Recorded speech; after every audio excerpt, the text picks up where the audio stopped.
Specially thanks to Kamal Sharma sir मोलतोल से जो हैं जिन्होंने ऑर्गेनाइज किया इवेंट को। I am highly thankful to Kamal Sharma sir और सभी ऑडियंस को और main speaker Rathi sir, Arvind sir और अविंतिका के सीईओ सभी लोगों का बहुत बहुत धन्यवाद। तो आज का टॉपिक है हमारा cotton hedging and price discovery. इस पर हम जाने से पहले ब्रीफ थोड़ा सा एमसीएक्स के बारे में बताऊंगा कि क्या क्या ट्रेड होता है, कैसे ट्रेड होता है, और हमारा ज़्यादा फोकस आज एफपीओ पर ही रहेगा, किसान कैसे फ़ायदा उठा सकता है इस पे। कोई भी फाइनेंशियल मार्केट होती है सर, जैसे एक सिस्टम होता है, मैकेनिज्म होता है कि कुछ लोगों को अलाउ करता है इसमें ट्रेड करने के लिए। एक से ज़्यादा लोग रहते हैं, ट्रेड होता है, चाहे वो कैपिटल मार्केट हो, डेट मार्केट हो, फॉरेक्स मार्केट हो या कमोडिटी मार्केट हो। आज हम फोकस करेंगे कमोडिटी मार्केट पे। कमोडिटी मार्केट में या कोई 2-3 तरह का मार्केट होता है, स्पेशली आज हमारा डिस्कशन कॉटन पर ही होगा। तो 3 तरह के, तो स्पॉट मार्केट, मंडी में कोई भी व्यापारी या किसान मंडी में माल ले जाता है, बेचता है, उसको पसंद आता है, बायर को पैसा देता है, इमीडिएटली अपना गाड़ी में लोड करके ले जाता है। कितना भी क्वांटिटी रहे, क्वालिटी रहे, उसका कुछ रिस्ट्रिक्शन नहीं रहता है फिजिकल मार्केट में। फॉरवर्ड दूसरा एक होता है फॉरवर्ड मार्केट, जिसमें पहले से ही प्राइस, क्वांटिटी, क्वालिटी, डेट सब फिक्स हो जाता है, लेकिन 2 लोगों के बीच में एग्रीमेंट होता है, बायर और सेलर के बीच में। जो भी प्राइस फिक्स होगा, एक डेट फिक्स हो जाएगा कि इस महीने में चाहिए। जैसे भी आज स्विंग चल रहा है, किसान जून जुलाई में किसान बिजाई करता है, मान लिया किसी जिनर से एग्रीमेंट कर लिया कि हम इस रेट पे सर आपको देंगे, प्राइस अक्टूबर या नवंबर या दिसंबर में पहले से फिक्स कर लेता है। दूसरा तरीके को मार्केट है। उसी तरीके का एक तीसरा मार्केट है फ्यूचर ट्रेडिंग, ये उससे एडवांस है। आगे का ट्रेड इसमें भी फिक्स हो जाता है। इसमें फ़ायदा यह है कि बहुत ज़्यादा इसमें ट्रांसपेरेंसी रहती है और इसमें बहुत ज़्यादा लोग पार्टिसिपेट करते हैं। फॉरवर्ड मार्केट में सिर्फ 2 लोगों के बीच में एग्रीमेंट होता है। फ्यूचर ट्रेडिंग में हज़ारों लोग पार्टिसिपेट करते हैं, कश्मीर से कन्याकुमारी तक भी लोग पार्टिसिपेट कर सकते हैं। एक ऑनलाइन ट्रेडिंग होती है ये, और इसमें काफ़ी ट्रांसपेरेंसी रहती है। ये रेगुलेटेड बाई सेबी रहता है और इसमें हर तरीके के पार्टिसिपेंट रहते हैं, इंटायर वैल्यू चेन इन्वॉल्व रहता है फ्यूचर ट्रेडिंग में। तो on the basis of that हम कह सकते हैं कि उनसे फॉरवर्ड मार्केट से ये बेटर है। और प्राइस डिस्कवरी इसलिए होती है कि due to large number of participant, इसमें हर तरीके के पार्टिसिपेंट होते हैं। किसी भी चीज़ के खरीदार या बेचने वाले बहुत ज़्यादा लोग शामिल होंगे मार्केट में, तो उसमें ट्रांसपेरेंसी आएगी और अच्छा रेट मिलेगा, वही प्राइस डिस्कवरी है। लेकिन फ्यूचर मार्केट में कंडीशन है कि एक क्वांटिटी या quality specification, quantity, delivery location, ये सब पहले से ही फिक्स रहता है और एक स्टैंडर्ड फॉर्मेट होता है, विद इन दैट रेंज होगा। जैसे इसका एक लॉट साइज रहेगा 25 PL का, डिलीवरी होगा, और डिलीवरी सेंटर कहाँ पे है, कौन सा क्वालिटी का रहेगा। जैसे 29 mm कॉटन है तो एक रेंज रहेगा कि हम 28 के नीचे रिजेक्ट हो जाएगा। एक क्वालिटी में और एक माइक रहता है 3.6 से 4.8 के बीच में होना चाहिए। ऐसा सब इसमें पहले से फिक्स रहता है कि इतना ट्रेश होगा। तो एक कॉन्ट्रैक्ट स्पेसिफिकेशन पहले से रेडी रहता है, तो विद इन दैट पैरामीटर वो होना चाहिए। ये डिफरेंस है। और फ्यूचर मार्केट नया हम लोगों को लगता है कि भी नया है, लेकिन ये नया नहीं, बहुत पुराना है। Bombay cotton trade association was started in 1875, यानी 1875 में एक फ्यूचर ट्रेडिंग ऑर्गेनाइज हुआ था। मुंबई में कॉटन ग्रीन एक्सचेंज है, अभी भी उस नाम से है, फेमस बिल्डिंग। ये चला था तक, ये ब्रिटिश पीरियड में ही चला था, तो 1960-1970 तक चला ये फ्यूचर ट्रेडिंग। पहले भी प्राइस काफ़ी फ्लक्चुएट होती थी, तो लॉस होता था ट्रेडर्स का या कभी फार्मर्स का, तो उन लोगों ने उसको ध्यान में रख के ये फ्यूचर ट्रेडिंग स्टार्ट किया था। फिर अपने यहाँ कुछ ड्राउट सिचुएशन आई, पॉलिटिकल कुछ ऐसा प्रेशर हुआ, कंपल्सन हुआ, बंद करना पड़ा इनको 1970 में। तो एक 40-50 साल का गैप हुआ, फिर से 2003 में फ्यूचर ट्रेडिंग का कॉन्सेप्ट इंडिया में फिर से शुरू हुआ, एक्सचेंज आया। लेकिन कॉटन में हमारा अक्टूबर 2011 से शुरू हुआ ट्रेडिंग। तो 50-60 साल का गैप होने के बाद एक इस जनरेशन को लगता है कि ये नया कॉन्सेप्ट है। और फ्यूचर इसीलिए लाया गया कि लोग हेज कर सकें, प्राइस फ्लक्चुएशन काफ़ी होता था, उससे बचने के लिए। तो थोड़ा सा हम एक्सचेंज के बारे में बताएंगे कि एक्सचेंज को भी लोगों को एक साधारण भाषा में बताऊं तो एक कमोडिटी एक्सचेंज भी एक मार्केट प्लेस है, जैसे स्पॉट मार्केट, फॉरवर्ड मार्केट, वैसे भी इसको एक मार्केट समझना चाहिए। ये भी फ्यूचर मार्केट एक मार्केट है जो इलेक्ट्रॉनिक ट्रेडिंग प्लेटफॉर्म प्रोवाइड करता है कि लोग इसमें घर से बैठ के अपना सौदा देख सकते हैं, कर सकते हैं व्यापार, क्या रेट है आज का रेट, 1 महीने आगे का रेट, 3 महीना, 4 महीना, जिसे भी चल रहा है, जुलाई किसान को बिजाई करना है तो आज रेट देख सकता है वो। अक्टूबर, नवंबर, दिसंबर तक का कॉन्ट्रैक्ट हमारे यहाँ अवेलेबल है। 1 मई को या 2 मई को हम लोग लॉन्च कर देते हैं, अक्टूबर, नवंबर, दिसंबर, यानी न्यू सीजन क्रॉप का कॉन्ट्रैक्ट। तो किसान देख सकता है, सौदा भी कर सकता है, बिजाई से पहले वो देख ले कि किस क्रॉप में किस क्रॉप का रेट ज़्यादा है। जिससे कॉटन का भी बहुत ज़्यादा रेट बढ़ गया, तकरीबन 1300 कुछ रुपए 20 kg का, तो 6600 के आसपास स्पॉट में रेट आएगा पर क्विंटल, तो रेट काफ़ी अच्छा है। या और दूसरी फसल जो उसमें उगा सकता है सीजन में, उसका क्या रेट रहेगा। तो जिसका रेट अच्छा दिखे वो सोइंग करे, यानी सोइंग करने से पहले फ्यूचर मार्केट का देख के वो डिसीजन कर सकता है कि अगर हमारे पास 10 एकड़ जमीन है तो कितने एकड़ में क्या उगाऊंगा तो क्या रेट मिलेगा। यानी पहले से, जैसे गवर्नमेंट एमएसपी डिक्लेयर करती है कि हम इस रेट पे लेंगे, उसी तरीके का एक पहले से भी चाहे तो अपना रेट फिक्स कर सकता है किसान बिजाई से पहले। तो जिस फसल में ज़्यादा उसको नफा लगे अभी बिजाई करे। वैसे रिस्क क्या रहता था कि अगर किसान मान लिया आज का रेट देखा बहुत अच्छा कपास है, बिजाई कर दिया ज़्यादा, बाद में 3-4 महीना बाद उसके पास फसल आएगी, अगर फ्यूचर में नहीं उसने सेल किया है या नहीं इस्तेमाल किया है या नहीं समझा फ्यूचर मार्केट क्या होता है, तो हेज नहीं कर पाएगा। लेकिन 3-4 महीने बाद जब फसल आएगी, घर पे रेट गिर गया, काफ़ी नीचे आ गया, डाउन हो गया, तो किसान को नुकसान उठाना पड़ता है। और किसान कपास को ज़्यादा दिन तक होल्ड भी नहीं कर सकता, ले जाता है मार्केट में, बेचता है, जो भी रेट मिलता है वहाँ बेचेगा, या कोई कोई बीच वाला ट्रेडर आएगा, गांव से भी ले जाता है, या तो गांव में बेचेगा या मंडी में ले जाएगा या जिनिंग फैक्ट्री पे ले जाता है। ये 2-3 ऑप्शन रहता है किसानों के पास। तो जो भी रेट रहेगा उसमें उसको बेचना पड़ेगा। और फ्यूचर मार्केट आने से एक फायदा हुआ कि पहले का रेट देख के वो सेल कर सकता है और उसका बेनिफिट उठा सकता है। तो एक तरीके से समझ लीजिए उसका फिक्स प्राइस हो गया, एमएसपी हो गया। लेकिन इसमें एक स्टैंडर्ड कॉन्ट्रैक्ट, जैसे मैंने बताया, एक एक्सपायरी डेट भी होती है कि जैसे आपने अक्टूबर में सेल किया या नवंबर मंथ में सेल किया तो उसका एक्सपायरी होगा लास्ट वर्किंग डे, उसके 2 दिन बाद आपके अकाउंट में पैसा आएगा। यानी उससे पहले नहीं कोई चाहे कि 15 अक्टूबर को कर दूं, 15 नवंबर को पैसा मिल जाए, बेच दूं, ऐसा नहीं होता है कि एक्सपायरी डेट फिक्स रहता है और एक हमारा कॉन्ट्रैक्ट स्पेसिफिकेशन रहता है, उसी पैरामीटर में होना चाहिए। और ये रेगुलेटेड बाय सेबी है, security exchange board of India. ये स्ट्रांग रेगुलेटर है वर्ड का। इसमें इसका मतलब यह है, रेगुलेटर का मतलब सारे इंडिया में जितने एक्सचेंजेस हैं सबका रेगुलेटर सेबी है, स्ट्रांग रेगुलेटर है। रेगुलेटर जैसे बैंक का आरबीआई रेगुलेटर होता है, तो लोगों को ट्रस्ट रहता है कि कोई गड़बड़ी नहीं होगी, बैंक में पैसा जमा करके आराम से लोग चैन से सोते हैं, व्यापार करते हैं, निकालते हैं, जमा करते हैं डिपोजिट। तो उसी तरीके से एक्सचेंज का एक रेगुलेटर है जिसमें कोई भी एक्टिविटी होती है तो day to day activity exchange monitor करता है। वो मिनिस्ट्री ऑफ फाइनेंस के अंडर में आता है, ऑटोनोमस बॉडी है लेकिन अंडर मिनिस्ट्री ऑफ फाइनेंस आता है। और जो भी यानी लोगों का ट्रस्ट बढ़ जाए कि कोई गड़बड़ी ना होने पाए, कोई रेगुलेटर है स्ट्रांग, अच्छा होता है, यानी कोई किसी तरीके का इसमें चीटिंग या गड़बड़ी का चांस नहीं रहता है। एक्सचेंज में कोई भी सौदा करता है तो उसका काफ़ी मॉनिटरिंग होती है। और exchange has no role in pricing of contract, यानी कॉन्ट्रैक्ट में कोई भी अगर अपना की प्राइस घटे या बढ़े उसमें एक्सचेंज का कोई दखल नहीं रहता है। बायर सेलर ही डिटरमाइन करते हैं कि क्या प्राइस रहेगा, depend on demand and supply. जैसा अगर सप्लाई ज़्यादा है तो रेट घटेगा या सप्लाई कम है तो रेट बढ़ेगा। ये बायर एंड सेलर ही डिटरमाइन करते हैं खरीदने बेचने से। एक्सचेंज, कुछ लोग कहते हैं कि एक्सचेंज ने घटा दिया, प्राइस बढ़ा दिया, ऐसा एक परसेप्शन क्रिएट करते हैं। तो एक्सचेंज कुछ भी नहीं करता है, एक न्यूट्रल प्लेटफॉर्म है, इलेक्ट्रॉनिक प्लेटफॉर्म प्रोवाइड कर दिया है। एक तरफ सेलर रहते हैं, एक तरफ बायर रहते हैं, अपना जो भी जिस प्राइस पे रेट सौदा होता है वो नेगोशिएट करके एक प्राइस दिखता है स्क्रीन पे।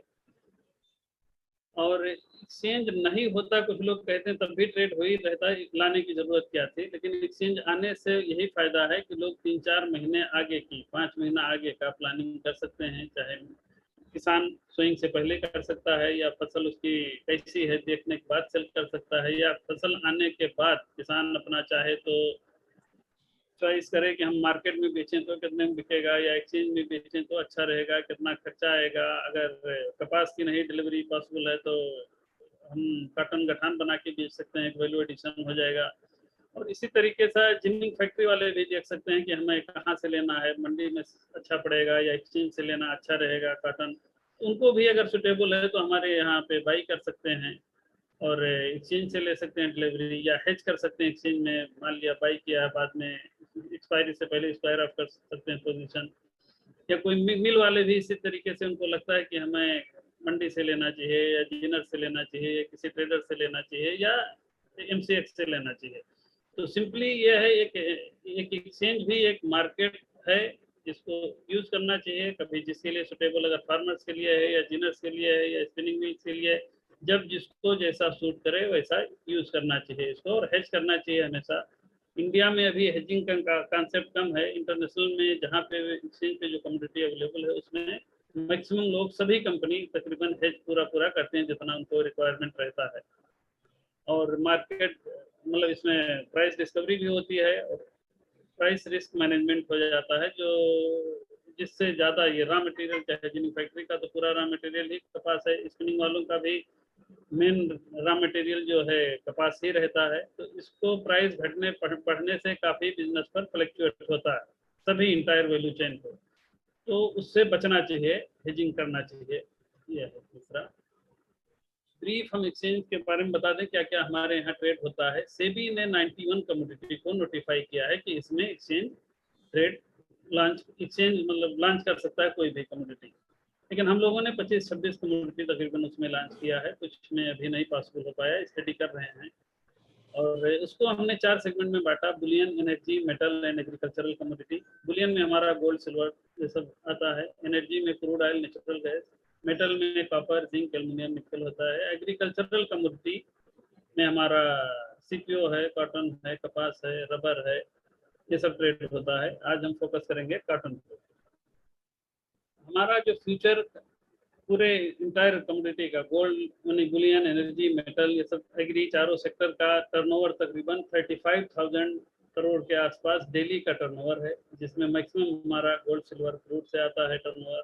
और एग्री में हमारा 800 के आसपास एग्री में भी हमारा होता है ट्रेड, जिसमें 150 से 200 करोड़ का डेली का टर्नओवर कॉटन में होता है। कपास में भी 1.5 करोड़ का टर्नओवर कल हुआ था, 1.6 करोड़ का। एग्री में अभी कम है as compare to international commodities, लेकिन काफ़ी अच्छा हो रहा है ट्रेड। हमारे यहाँ सीपीओ में भी डेली 500-600 करोड़ का डेली का ट्रेड टर्न हो रहा है, ट्रेड होता है। और ग्लोबल प्रोड्यूसर में सबसे नंबर 1 अभी कॉटन में हमारा इंडिया हो गया है। 24%, 25% यानी 1/4 के आसपास पूरे दुनिया का जितना पैदावार होता है उसका 1/4 इंडिया में होता है। दूसरे नंबर पर चाइना है। और जबकि हमारे यहाँ और है स्कोप बढ़ने का, अगर यील्ड बढ़ जाए तो। चाइना हमारे एरिया का 1/3 है चाइना में, लेकिन फिर भी तकरीबन हमारे बराबर है उसका भी प्रोडक्शन, क्योंकि यील्ड उनका हमसे 3 गुना ज़्यादा है। यानी जितना हमारा महाराष्ट्र का एरिया उतना पूरे चाइना का एरिया, लेकिन प्रोडक्शन में तकरीबन बराबर है। तो on the basis of that हम ये कह सकते हैं कि हमारे यहाँ भी अगर यील्ड बढ़ जाए तो बहुत ज़्यादा प्रोडक्शन हो जाएगा। अगर यील्ड बढ़ेगा तो किसान का भी फायदा होगा, अगर उतने ही खेत में ज़्यादा पैदावार हो जाएगा तो उसका ज़्यादा फायदा होगा, और थोड़ा कम रेट भी मिलेगा तब भी उसका फायदा होगा, और जिनिंग का भी फायदा होगा, इंटायर वैल्यू चेन का होगा, जिनर्स का, स्पिनिंग मिल्स का, क्योंकि उतने ही एरिया में उसका बहुत ज़्यादा प्रोडक्शन हो जाएगा। तो फायदा सबको होगा। तो गवर्नमेंट या सबको ऐसा कुछ कोशिश करना चाहिए कि यील्ड पर ज़्यादा ध्यान होना चाहिए बढ़ाने के लिए। मेजर कंजम्पशन, सबसे नंबर 1 कंजम्पशन में चाइना है 33%, दूसरा इंडिया। दोनों मिला लें तो मोर देन 50% कंजम्पशन इंडिया और चाइना में हो जाता है। हमारा प्रोडक्शन 24% के आसपास है, लेकिन कंजम्पशन थोड़ा कम है इंडिया से। इंडिया के प्रोडक्शन से कंजम्पशन कम है, चाइना के प्रोडक्शन से कंजम्पशन ज़्यादा है। तो हमारा सरप्लस हो जाता है, हमें एक्सपोर्ट करना पड़ता है। 70-80 लाख बेल या 1 करोड़ के आसपास सरप्लस रहता है एक्सपोर्ट करने के लिए। तो पूरे ग्लोबल का फंडामेंटल देखना पड़ता है। अगर कहाँ पे प्राइस बहुत ज़्यादा ग्लोबल में बढ़ गया तो हमारे यहाँ पे भी प्राइस बढ़ेगा, और प्राइस फैक्टर तो मैं अभी और बताऊँगा आगे डिटेल में। और इंडिया में मेजर प्रोड्यूसिंग स्टेट हमारा गुजरात, महाराष्ट्र है। प्रोडक्शन में गुजरात है एरिया में, महाराष्ट्र है, लेकिन इस दो स्टेट में बहुत ज़्यादा प्रोडक्शन होता है, अप्रॉक्सीमेटली 47-48%। प्राइस को जो इन्फ्लुएंस करते हैं वो फैक्टर हैं, जैसे अगर डोमेस्टिक से फैक्टर देखेंगे कि हमारे यहाँ एरिया बढ़ गया या प्रोडक्शन बढ़ गया तो प्राइस गिर जाएगा, या किसी वजह से किसी साल प्रोडक्शन कम हो गया तो प्राइस बढ़ जाएगा। सिर्फ वही नहीं है, सिर्फ इंडिया का ही नहीं देखना, हमें इंटरनेशनल भी देखना है, क्योंकि कई बार ऐसा हुआ है हमारे यहाँ प्रोडक्शन बहुत ज़्यादा हुआ, 4 करोड़ के आसपास भी पहुँच गया, लेकिन फिर भी प्राइस बढ़ा है। वजह क्या रहती है, अगर ग्लोबल में कुछ प्रॉब्लम आ गया, यूएस, चाइना, इन सब में अगर प्रोडक्शन घट गया या और कुछ इशू आ गया, या कोई गवर्नमेंट की पॉलिसी रहती है टेरिफ या इंपोर्ट एक्सपोर्ट का कुछ होता है ऐसा पॉलिसी, तो वो भी काफ़ी इम्पैक्ट करता है। तो हमें सिर्फ इंडिया का ही नहीं, पूरे ग्लोबल का देखना पड़ेगा फंडामेंटल।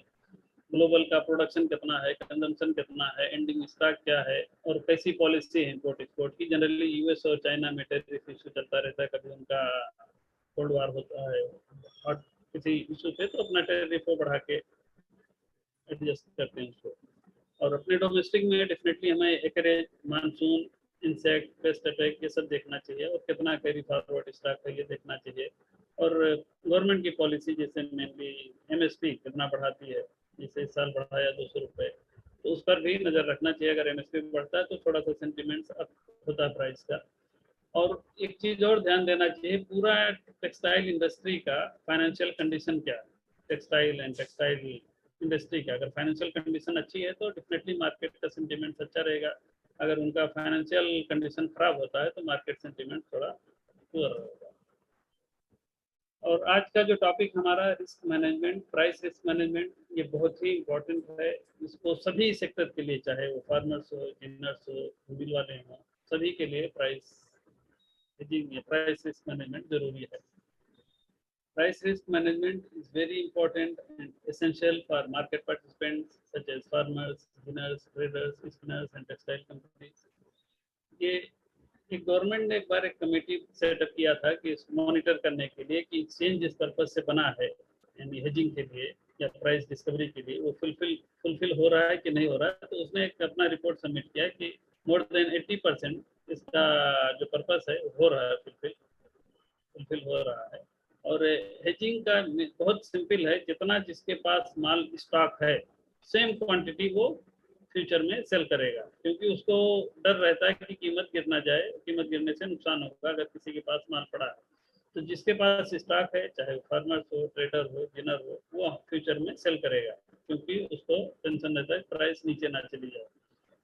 और जिसके पास माल नहीं है, जैसे मिल वाले हुए या एक्सपोर्टर हुए, वो फ्यूचर में बाई करेंगे सेम क्वांटिटी जितना उनको रिक्वायरमेंट है एक्चुअल में फिजिकल मार्केट में। मेन ऑब्जेक्टिव यही रहता है उनका कि हमें प्राइस घटने बढ़ने से जो नुकसान हो सकता है उससे बचने के लिए, या वो बहुत कम हो जाए, जीरो ना हो तो बहुत नॉमिनल रहे। प्रॉफिट के पर्पज से कोई हेजिंग नहीं करता है, नहीं करना चाहिए। हेजिंग का पर्पस ही है कि नुकसान, बड़े नुकसान से बचने के लिए हेजिंग किया जाए।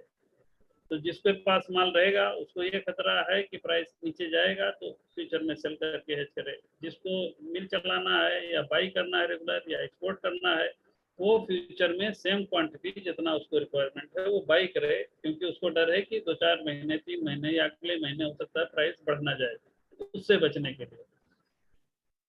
ओवरऑल फाइनली मैं यही कहूँगा कि हमेशा जो है, कुछ लोग सोचते हैं कि अगर हेज नहीं किया होता, मान लिया मिल वाला ये सोच लिया हेज नहीं किया होता तो और कीमत गिर जाए तो फायदा हो जाता, लेकिन कभी कभी ऐसा रिस्क लेने से बहुत बड़ा नुकसान हो जाता है। उसका रिपरकशन जो होता है, कम से कम लॉन्ग टर्म में कभी कभी कुछ लोग बैंकरप्ट भी हो गए। मैंने काफ़ी जगह पे विजिट किया है और लोगों ने बताया है कि प्राइस बहुत ज़्यादा फ्लक्चुएट होने से हमारा मिल बंद हो गया, कुछ लोगों की इंजीनियरिंग फैक्ट्री बंद हो गई, तो काफ़ी लॉस हुआ है ह्यूज। जो लोग अगर हेज करते हैं तो टेंशन फ्री रहते हैं कि इससे ज़्यादा नुकसान नहीं होगा, और उससे बच जाते हैं, कैलकुलेट कर लेते हैं अपना कि इतना प्रॉफिट है, इतने में इतना सफिशिएंट है। तो पर्पस ही है हेजिंग का कि जो अनसर्टेनिटी है प्राइस की वजह से उससे बचा जाए, एडवर्स कॉटन प्राइस कभी हो जाए, और उससे कंपनी का एक क्रेडिट वर्दीनेस बढ़ता है, उस ability to borrow and improve stability in profit, यानी प्रॉफिट में भी स्टेबिलिटी रहेगी और बैंक वगैरह से लोन लेने में भी आसानी रहती है, और जो अदर काउंटर पार्टी है उससे जो इन्वॉल्व है उसका भी ट्रस्ट बढ़ जाता है कि ये हेजिंग करता है तो नुकसान नहीं होगा, बैंकरप्ट नहीं होगा, डूबेगा नहीं, तो सामने वाले बायर का ट्रस्ट बढ़ता है। हेजिंग में कोई भी हो सकता है, कारपोरेट, फार्मर्स, प्रोड्यूसर और इंपोर्टर, एक्सपोर्टर, और एक अभी गवर्नमेंट ने 2 साल पहले एक फॉरेन वालों को भी परमिशन दिया है, एलिजिबल फॉरेन एंटिटी के नाम से, EFE। कोई भी फॉरनर्स है, चाहे बांग्लादेश का हो, चाइना का हो, या किसी भी कंट्री का फॉरनर्स, उसको जितना रिक्वायरमेंट है हेजिंग करने का, चाहे मिल वाला हो या कोई जिनिंग वाला हो, तो वो अपना फिजिकल वाला माल को शो करे कि हमारे पास इतना इतना रिक्वायरमेंट है, और यहाँ पे अकाउंट खोल के इंडिया में हेजिंग कर सकता है। उसके लिए 4-5 अलग हमारे सब ब्रोकर हैं, authorise sub broker, Motilal Oswal है, IIFL है, एक्सिस बैंक है, तो 3-4 लोगों को उसमें, फिलिप कैपिटल है, उनको परमिशन दिया गया है, उनके थ्रू अकाउंट खोल के वो ट्रेड कर सकते हैं। तो हम अगर हेजिंग करते हैं जैसे कारपोरेट फार्मर्स, और उसका फिर रिस्क कोई लेने के लिए तैयार है, तो वो अलग सेगमेंट है, जैसे स्पेकुलेटर है, आर्बिट्राइजर है, या कोई म्यूचुअल फंड वाले भी शुरू किए हैं, तो ये लोग रिस्क लेते हैं। स्पेकुलेटर का मेन पर्पस रहता है, वो इस इंडस्ट्री से जुड़ा नहीं रहता है, वो एंटिसिपेट करता है कि प्राइस बढ़ेगा ड्यू टू फंडामेंटल रीजन या टेक्निकल रीजन, तो वो बाई करेगा, या उसको लगता है कि फंडामेंटल मतलब ऐसे है कि नीचे जाएगा प्राइस, तो ही विल सेल करेगा और स्पेकुलेट करेगा कि प्राइस नीचे जाएगा।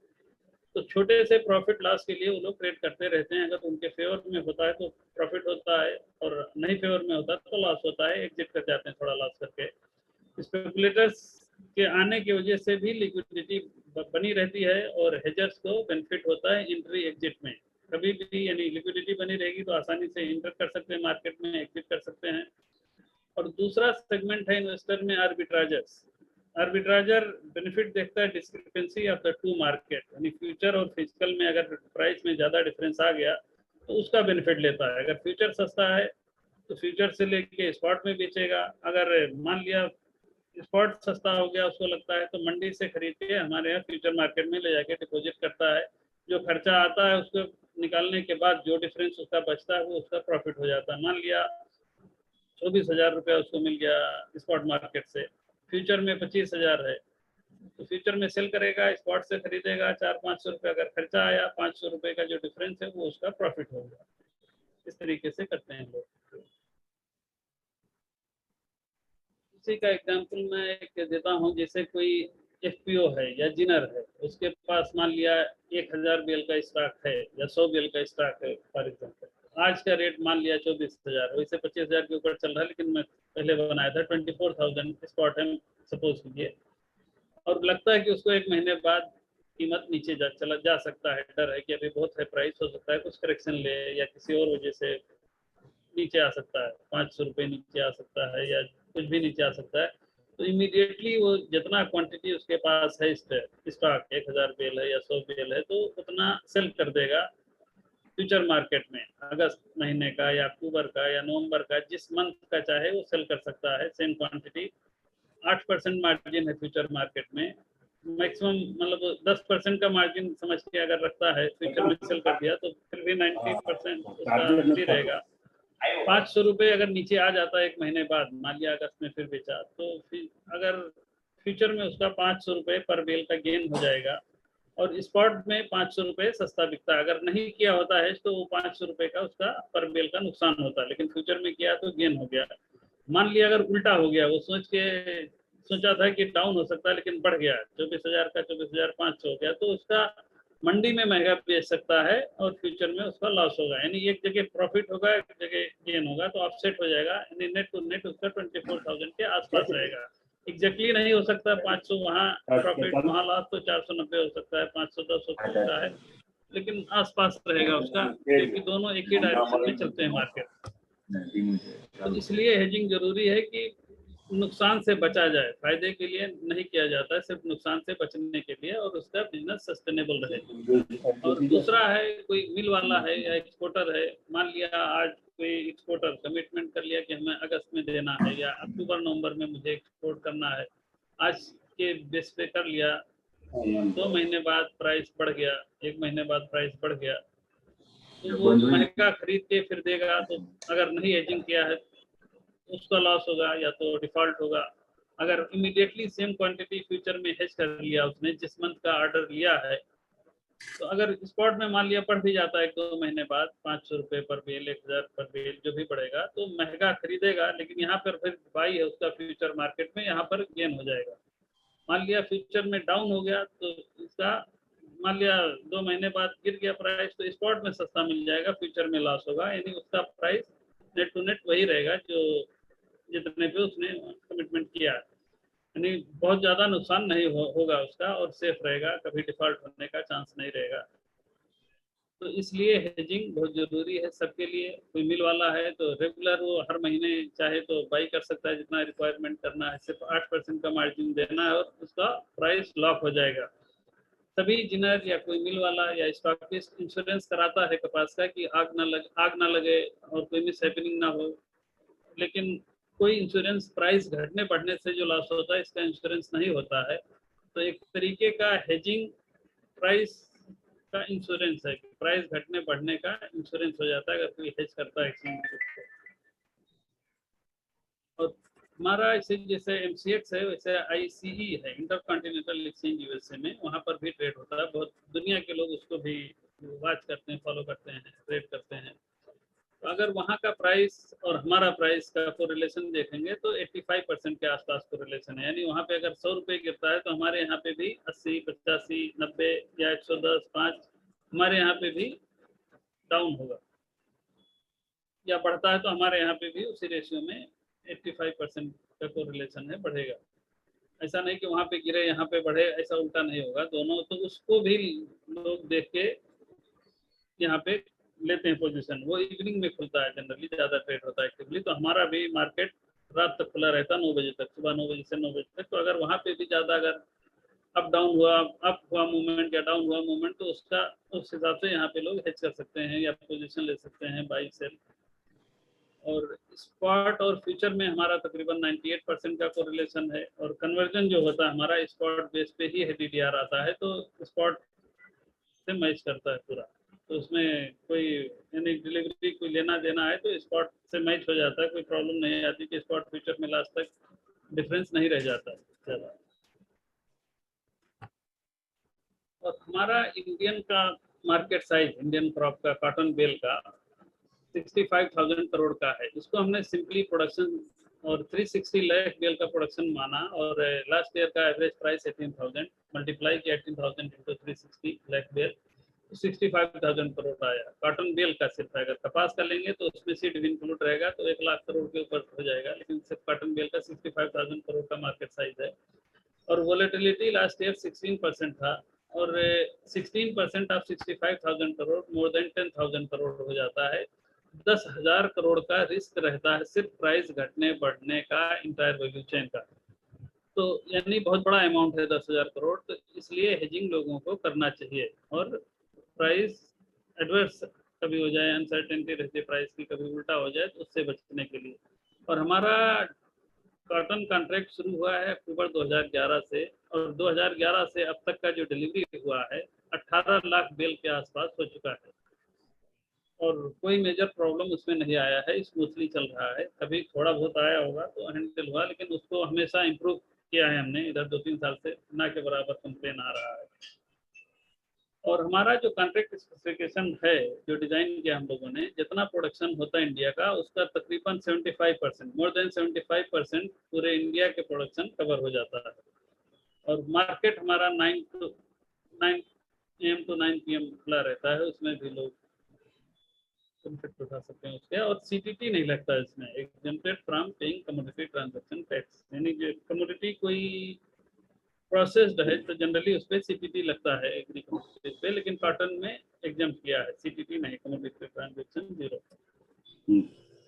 और ये हेजिंग का है, यानी कोई भी फार्मर्स हो, ट्रेडर्स हो, लाएगा हमारे गोडाउन में तो क्वालिटी चेक होगा, फिर एक वेयर हाउस रिसिप्ट होती है वो इशू होगा, फिर वेयर हाउस में डिपॉजिट होगा। फिर इसमें कोई भी इन्वॉल्व हो सकता है, farmer, FPO, corporate, wholesaler, trader, government या कोई एसोसिएशन, सब लोग इसमें इन्वॉल्व हो सकते हैं। हमारे यहाँ डिपॉजिट करने का सिस्टम जो है, सबसे पहले लाना पड़ेगा गोडाउन पे, फिर उसके बाद वेट होगा उसका, वेट होने के बाद मॉइस्चर टेस्ट होता है। मॉइस्चर टेस्ट हुआ, हमारा जो पैरामीटर है यानी बेसिस 8.5 का मैक्सिमम 9.5% तक मॉइस्चर रहा, 9.5 के अंदर है तो वो क्वालिफाई करेगा। फिर उसके बाद 25 बेल में से 2 बेल कट होगा, फिर उसमें से सैंपल के लिए जाता है लैब में। अगर जो हमारा क्वालिटी स्पेसिफिकेशन है विद इन दैट रहेगा तो वो पास होगा, अगर उसके बियॉन्ड हुआ तो रिजेक्ट हो जाता है। फिर वो ट्रक से अनलोडिंग करके स्टेकिंग करना पड़ता है गोडाउन में। फिर वो वेकफील्ड और रटीरा 2 लैब है, वहाँ पे जाएगा। फिर जैसा आएगा वहाँ से रिपोर्ट, अगर है विद इन पैरामीटर तो एक्सेप्टेड, अदरवाइज रिजेक्ट हो जाएगा, उनको उठा के ले जाना पड़ेगा। तो सैम्पलिंग और असेइंग चार्ज हमारा 875 फॉर 25 बेल है, 875 रुपये 25 बेल का टेस्टिंग चार्ज है। जनरली लोग 100 बेल में ले जाते हैं क्योंकि एक ट्रक में आ जाता है, तो उसका 3500 प्लस टैक्स लगेगा टेस्टिंग चार्ज। और unloading stacking at warehouse, यानी जो माल लाएगा उसको गोडाउन में उतार के रखने के लिए 22 रुपया पर बेल है तकरीबन। ये लेबर लेता है, लेबर है, नेगोशिएट भी कर सकता है कोई कम ज़्यादा। तो जो 22 रुपये पर बेल अप्रॉक्सीमेटली, यानी 2200 रुपया 100 बेल का। रेंट है 2 रुपये 30 पैसा पर bell per day including insurance, यानी 100 बेल करता है तो 230 रुपया रोज पड़ेगा तकरीबन उसका रेंट। स्टैंडर्ड डिडक्शन का हमारा एक मैट्रिक्स बना है, उसमें देख सकते हैं।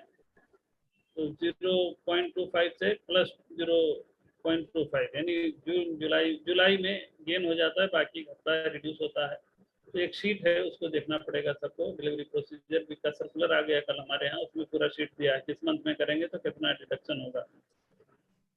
और हमारा इस साल हुआ था तकरीबन 2.5 लाख का स्टॉक हुआ था, डिपॉजिट था। अभी फिलहाल 14 जुलाई तक का 1,18,425 बेल का भी स्टॉक गोडाउन में पड़ा है। ये मंथ वाइज जो हमारा हुआ है, हर महीने 15,000 20,000 ऐसा सब डिलीवरी होता है, लेकिन कुछ लोग लिफ्ट करते हैं, कुछ लोग उसी में रखे रहते हैं। ये सब डिलीवरी का है। इसका कॉन्ट्रैक्ट स्पेसिफिकेशन जो हमारा है उसका, जैसे जो रेट दिखता है 25,200 या 24,800, तो वो रहता है पर बेल का। 1 बेल इक्वल टू 170 kg हम मानते हैं स्टैंडर्ड। डिलीवरी यूनिट और ट्रेडिंग यूनिट हमारा 25 बेल का है, यानी कोई भी सौदा करेगा तो 25 बेल का होगा कम से कम। टिक साइज 10 रुपये का है। टिक साइज मतलब जैसे अभी 24,000 रेट है मान लिया, या 25,000 है, तो अगर बढ़ेगा तो 25,010 होगा, या डाउन होगा तो 24,990 होगा, यानी 10-10 रुपये के मल्टीपल में चलेगा। और हमारा कॉन्ट्रैक्ट अवेलेबल है अक्टूबर से अगस्त तक का। सितंबर मंथ का कॉन्ट्रैक्ट नहीं रहता है, क्योंकि नया सीजन अक्टूबर से चालू होता है, तो गोडाउन वगैरह भी खाली करना रहता है और क्लीन सीजन भी रहता है, इसलिए उसको नहीं रखा हम लोगों ने सितंबर से। और हमारा स्टेपल लेंथ का जो है 29 mm का हम लोग कहते हैं, तो प्लस माइनस 0.5 हम लोग एक्सेप्ट करते हैं उसमें। It means we are saying 29, इसका मतलब 20.5 से 29.5 के बीच में अगर लेंथ है तो नो प्रीमियम नो डिस्काउंट। जो रेट स्क्रीन पे दिख रहा है आपको उसी रेट से मिलेगा। अगर किसी का बहुत अच्छे क्वालिटी का आ गया लेंथ 29.5 के ऊपर 30.5 तक आ गया तो 1% का प्रीमियम है। इसमें कैलकुलेशन मतलब प्रोपोर्शनेट वाइज है। जैसे 29.6 हुआ तो उस हिसाब से 29.7 हुआ तो 0.2%, 30.5 तक हुआ तो 1%, 31.5 अगर आ गया तो 2% प्रीमियम है। अगर इसके भी ऊपर हुआ तब भी मैक्सिमम 2% है, इससे ज़्यादा प्रीमियम नहीं है। डाउन साइड में हम लोग 28.5 के नीचे हुआ तो डिस्काउंट है। 28 अगर आ गया तो रिजेक्ट, मतलब 28 पे 2% का डिस्काउंट है, बिलो 28 हुआ तो रिजेक्ट हो जाएगा। माइक हमारा जो बेसिस है 3.6 to 4.8, but we are accepting plus minus 0.1 with discount of 0.3%। It means अगर 4.8 से 4.9 आ गया किसी का माइक तब भी हम लोग एक्सेप्ट करेंगे, लेकिन डिस्काउंट हो जाएगा 0.3% का। अगर 3.6 से कम हो गया तो यानी 3.5 हो गया तब भी हम लोग एक्सेप्ट कर लेंगे 0.3 के % डिस्काउंट। दोनों केस में 0.3% का डिस्काउंट है, या तो 0.1 बढ़ा या 0.1 घटा। अगर बिलो 3.5 हुआ तो रिजेक्ट, या अबव 4.9 हुआ तो रिजेक्ट। स्ट्रेंथ हमारा मिनिमम 28 GTX होना चाहिए। ट्रेस हमारा अभी तक का 3.5% है, but we are accepting up to 5 with discount of 1:1 ratio. इसमें थोड़ा चेंज हुआ है हमारा नवंबर से, अभी इसलिए मैंने रेट कर दिया है ट्रेस और कलर ग्रेड में। अभी मैं नेक्स्ट स्लाइड में एक्सप्लेन करूंगा, नवंबर से चेंज होगा, अक्टूबर तक यही रहेगा। बेसिस हमारा 8.5% है, but we are accepting up to 9.5 with discount of 1:1 ratio, यानी 8.5 से किसी का 9 हो गया तो आधा % का डिस्काउंट, 9.5 हो गया तो 1% का डिस्काउंट हो जाएगा। अगर उसके ऊपर हुआ तो रिजेक्ट हो जाएगा। कलर ग्रेड हमारा अभी 31.3 तक नो प्रीमियम नो डिस्काउंट है, 41.3 पे 3% का डिस्काउंट है, 42.3 पे 5% का डिस्काउंट है। और ये जो बेसिक ट्रेस और कलर ग्रेड में चेंजेस हुए हैं मैं इसको आप बता रहा हूँ। कलर ग्रेड जो हमारा अभी है 31.3 तक नो प्रीमियम नो डिस्काउंट, उसके जगह पे ये सब हमने अभी आरडी वैल्यू नवंबर ऑनवर्ड से हमारा शुरू हो जाएगा। आरडी वैल्यू इसलिए लाया कि पूरे इंडिया में जो मिल वाले हैं या जिनर हैं सबके सौदा जो भी होता है आरडी वैल्यू के ही बेस पे होता है। इमीडिएटली पूछते हैं कि आपका क्या आरडी वैल्यू है, कितना मतलब आरडी है, तो उस हिसाब से प्रीमियम डिस्काउंट रहता है। तो लोगों की डिमांड थी इंडस्ट्री की, इसलिए हम लोगों ने आरडी वैल्यू लाया उसमें। तो बेसिस इसमें हमारा 76 रहेगा, और लेकिन इसमें हमारा 76 से 75.5 तक नो डिस्काउंट, यानी कोई डिस्काउंट नहीं हुआ। अगर आरडी किसी का 75.5 के नीचे आएगा, 74 तक का रहेगा, तो 1.5% डिस्काउंट। इसको भी प्रोपोर्शनेट वे से किया गया है, यानी 75.5 से 75.40, 75.30 इस तरीके से प्रोपोर्शन में इस 1.5% को डिस्काउंट किया गया है। और 74 के नीचे गया अगर 73 तक है तो एडिशनल 2% डिस्काउंट, यानी मैक्सिमम 3.5% का डिस्काउंट होगा अगर 73 आरडी वैल्यू आया। बिलो 73 रहेगा तो रिजेक्ट हो जाएगा। और अगर बहुत अच्छा किसी का माल है 77 से ऊपर है 78 तक, तो 1% प्रीमियम है उसमें आरडी में, और उससे भी ऊपर है तो भी मैक्सिमम यानी 1% ही है, नो एडिशनल प्रीमियम। और हमारा जो एलोनेस एक शो करता है, पीलापन जो रहता है उसमें, उसके लिए प्लस बी हमने लिया है। उसमें मैक्सिमम हमने अप टू 10.2 लिया, ये होना चाहिए। यानी आरडी वैल्यू के साथ साथ एक कॉम्बिनेशन है हमारा प्लस बी का 10.2। इसके ऊपर अगर पीलापन आ गया तो रिजेक्ट हो जाएगा, भले आरडी वैल्यू हमारा पैरामीटर में रहे, लेकिन अगर प्लस बी 10.2 के ऊपर हुआ तो रिजेक्ट हो जाएगा। तो ये दोनों का कॉम्बिनेशन होना चाहिए, आरडी वैल्यू प्लस बी 10.2 ही मैक्सिमम होगा विद इन दैट, लेकिन ये बड़ा रेंज है, इसमें रहता है जनरली। दूसरा मॉडिफिकेशन हमारा ट्रेस में हुआ, जो 3.5 बेस था उसको मैंने 3 किया है, और पहले 5% तक एक्सेप्ट करते थे। अब नवंबर ऑनवर्ड हमारा 4.5% तक ट्रेस होना चाहिए, इसके ऊपर नहीं होना चाहिए। बाकी डिस्काउंट 1:1 के ही रेशियो में है, प्रीमियम भी है इसमें 1:0.5 के रेशियो, यानी 1% अगर मान लिया 3 से 2 हो गया तो 0.5% का प्रीमियम भी मिलेगा। और एडिशनल डिलीवरी सेंटर हमारा पहले तेलंगाना में आदिलाबाद वारंगल था, अब वारंगल हटा दिया हमने, आदिलाबाद सिर्फ, और बाकी सब वैसे ही है जहाँ जहाँ जो था। तो 2 यानी 3 चेंज हुआ है। तो कलर ग्रेड की जगह पे हमारा आरडी वैल्यू हो जाएगा नवंबर ऑनवर्ड, नवंबर कॉन्ट्रैक्ट से ये शुरू होगा। ट्रेस हमारा जो 3.5 बेस था वो 3 हो गया, मैक्सिमम अलाउ जो 5 था वो 4.5 हो गया। तीसरा चेंज है वारंगल हमने हटा दिया एडिशनल डिलीवरी सेंटर से। ये 3 मेजर चेंजेस होंगे हमारा नवंबर कॉन्ट्रैक्ट से। कपास हमारा जो प्राइस दिखता है 1300 कुछ रुपए अभी चल रहा है, तो 20 kg का है, और ट्रेडिंग यूनिट हमारा 4 मेट्रिक टन का रहता है। टिक साइज 50 पैसे का इसमें रहता है।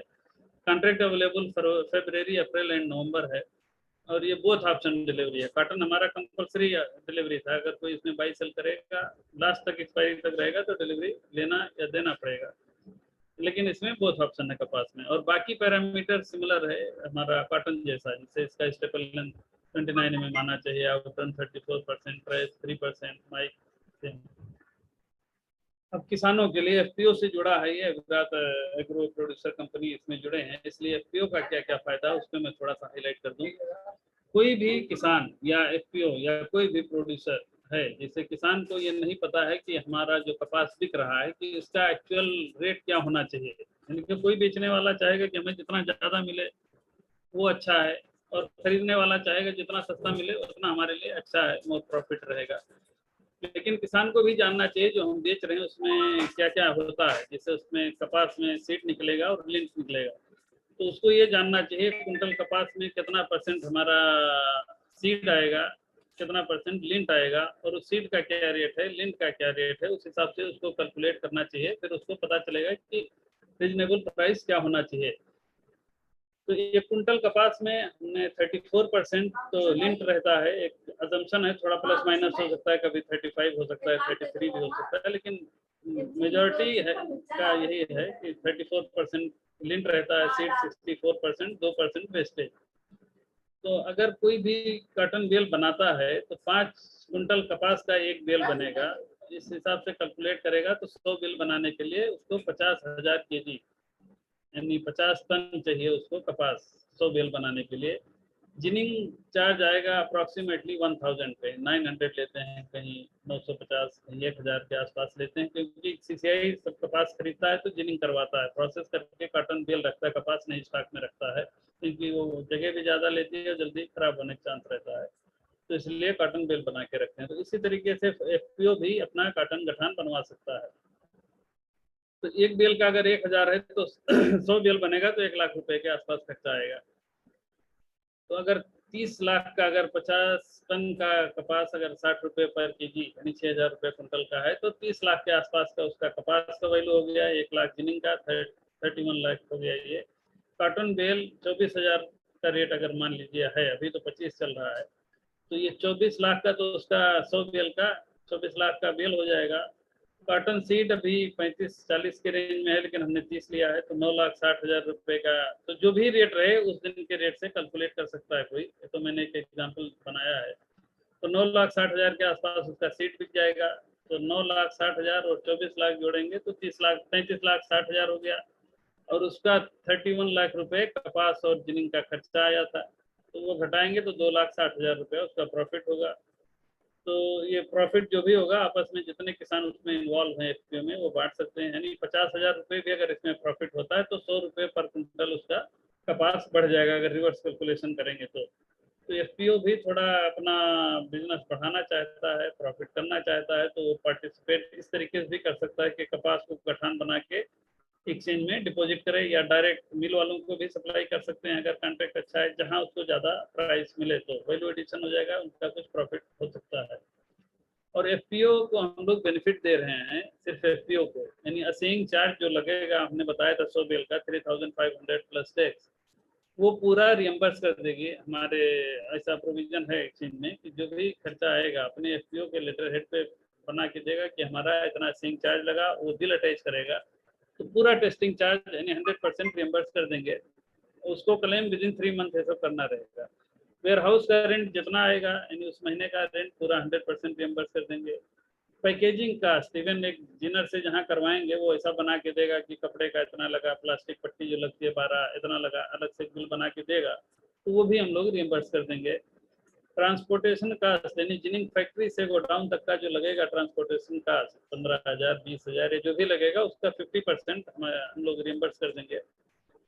और मार्क टू मार्क लगता है, जैसे कोई भी मार्जिन दिए 8%, उसके बाद प्राइस बढ़ गया तो एक मार्क टू मार्क मार्जिन होता है, उसके लिए भी हम लोग अरेंज है, हमारा एक फंड है पूलिंग फंड, उससे हम लोग मैनेज करेंगे एफपीओ के लिए। अगर हमसे लेता है तो भी नहीं लगेगा, अगर कहीं और से अरेंज करता है किसी से इंटरेस्ट पे, या कोई बैंक उसको अगर फाइनेंस करता है मार्क टू मार्क के लिए पैसा जो भी नॉमिनल रहता है, फिर भी हम लोग उसको रियम्बर्स कर देंगे। अगर वो नहीं करता तो हमारा भी एक पूलिंग फंड है 5 करोड़ का बनाया है एफपीओ के लिए कि मार्क टू मार्क अगर पे करना होगा तो उससे, यानी जहाँ पे उनका अकाउंट खुला है मेंबर वो लिख के देगा कि एफपीओ है, तो हम लोग उससे मार्क टू मार्क मार्जिन नहीं लेंगे। ब्रोकर जो ब्रोकरेज चार्ज करता है, कहीं भी डायरेक्ट एक्सचेंज से ट्रेड नहीं होगा, किसी को वो अकाउंट खोलने के लिए किसी मेंबर के यहाँ अकाउंट खोलना पड़ता है ब्रोकर के यहाँ, तो वो अपना ब्रोकरेज लेता है, तो जो भी ब्रोकरेज लेगा एफपीओ का वो भी हम लोग रियम्बर्स कर देंगे, जितना लगा है ब्रोकरेज मिल जाएगा उसको। रिपोजिटरी रिलेटेड यानी सीसीआरएल का खर्चा है, भी सब ऑनलाइन हो गया, सीसीआरएल का खर्चा लगता है विड्रॉ करने के लिए, डिपॉजिट करने के लिए, उसको भी हम लोग रियम्बर्स कर देंगे। मंडी टैक्स है या सीसीआरएल का कोई खर्चा है, ये सब पूरा रियम्बर्स करेंगे। के लिए, हाँ ड्राई करने के लिए कुछ खर्चा आएगा, उसका भी 50% रिएम्बर्स। तो ये एफपीओ के लिए बेनिफिट है। और बस मैं, और किसी को भी अकाउंट खोलना है, अगर मेंबर जो रजिस्टर्ड मेंबर हैं, ब्रोकर हैं, वहाँ पे अकाउंट खोलना चाहिए उसको। हमारा वेबसाइट पे अवेलेबल है, तो देख ले, उस हिसाब से अपना अकाउंट खोले।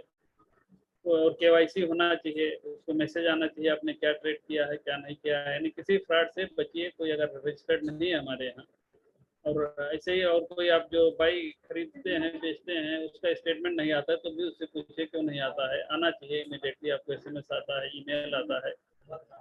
तो रजिस्टर्ड ब्रोकर के यहाँ ही अकाउंट खोलना चाहिए।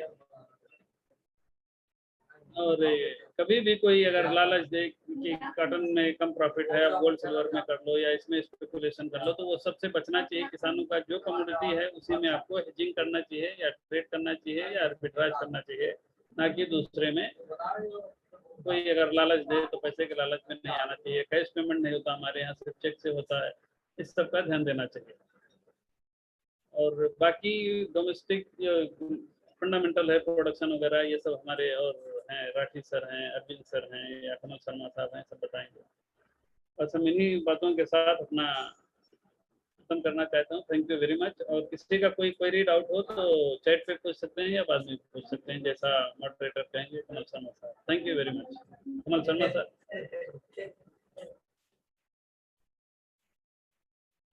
Thank you very much. धन्यवाद बदरुद्दीन जी, आपका बहुत बहुत आभार। आपने हमें कॉटन के हेजिंग और प्राइस डिस्कवरी के बारे में सार्थक पूर्ण जानकारी दी। अब इस वेबिनार के अगले चरण में पैनल के माध्यम से सभी पैनलिस्ट से कपास पर चर्चा की जाएगी। इससे पहले अवृत एग्रो प्रोड्यूसर कंपनी की सीईओ अवंतिका ताती से हम उनके एफपीओ के बारे में एक बिल्कुल संक्षिप्त जानकारी लेना चाहेंगे कि अवंतिका जी, आपके एफपीओ से कितने किसान लाभ ले रहे हैं और किस तरह बेहतर कीमत पा रहे हैं। अवंतिका जी। नमस्कार सभी को। सबसे पहले मैं अवंतिका तंती अविरत एफपीओ पिछले 1 साल से देख रही हूँ अभी। तो हमारे साथ अभी 2000 किसान जुड़े हुए हैं और इनपुट सप्लाई का हम काम कर रहे हैं किसानों के साथ। तो उसमें हम ग्राउंड नट की खरीदारी करके किसानों को अपने ही घर से माल ले करके उसको एपीएमसी तक पहुंचाने का कॉस्ट कम हो सके, ऐसा काम कर रहे हैं अभी। और ज्यादातर पेस्टिसाइड फर्टिलाइजर का डायरेक्ट कंपनी से खरीदारी करके कम दाम में उसको मिल सके, ऐसी व्यवस्थाएं कर रहे हैं अभी। तो इसी क्षेत्र में हमारा जो खांभा ब्लॉक है उसमें हम 2000 से 4000 फार्मर तक उसको लाभ दे रहे हैं और लाभ मिल भी सका है फार्मर्स को। और ये जो खरीदारी का है तो उसमें हमने कपास का सोचा है, लेकिन अभी तक चालू नहीं हुआ है। और थोड़ा मार्गदर्शन उसी में भी चाहिए हमें एफपीओ को, कि कपास को खरीदारी करके हम दूसरी जो गुजरो वगैरह है उसको भी एनसीडीएक्स से उसके साथ भी मिलके वो बेच सके। तो अभी तक हमने ग्राउंड नट के लिए ही काम किया है, तो आगे जाके ये भी हम करना चाहते हैं। धन्यवाद जी। बदरुद्दीन जी, आपकी स्क्रीन शेयर हो रही है अभी भी, उसे प्लीज वहां से बंद कर दीजिए। ठीक ठीक।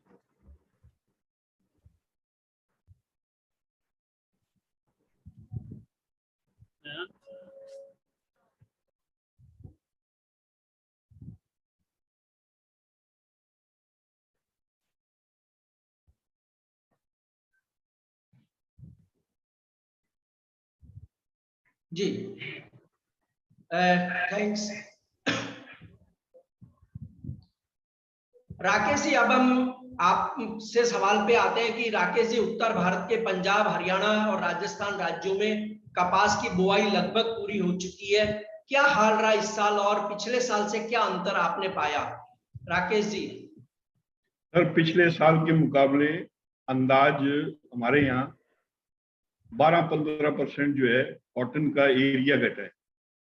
वो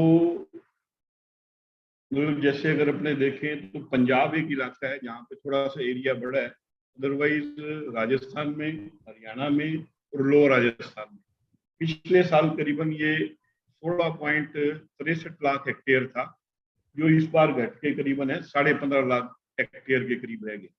तो इसको हमने सीड कंपनियों की मार्फत से भी जो है वो क्रॉस वेरीफाई किया है। पिछले साल जो सीड कंपनियों के हिसाब से हमारे इस रीजन के अंदर अंदाज 90 लाख पैकेट जो है वो सीड किए जो है वो बिके थे, जबकि इस साल जो है यहाँ हमारे 75 लाख जो है वो सीड के पैकेट बिके हैं। इसका मतलब हो गया अंदाज पिछले साल की अपेक्षाकृत इस बार 15 लाख पैकेट जो है वो सीड के कम बिके हैं।